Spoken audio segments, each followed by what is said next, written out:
bukas pa, handa na ba? Let's go for it, huwag titigil dahil wellness is life. Listen, wellness is life. Wellness ay pag-inom ng gatas.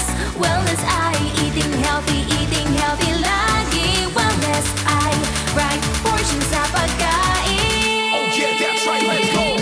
Listen, wellness is life. Dahil wellness is life. Listen, wellness is life. Ito ang bagong mantra.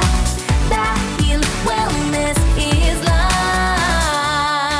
Sa pagkain, magsama-sama uminom ng gatas dahil wellness is life. Go, grow, grow, foods na tama ang sukat. Maglaro ka sa labas, mag-reduce, reuse, recycle. Listen, Listen, wellness is life. Wellness ay maging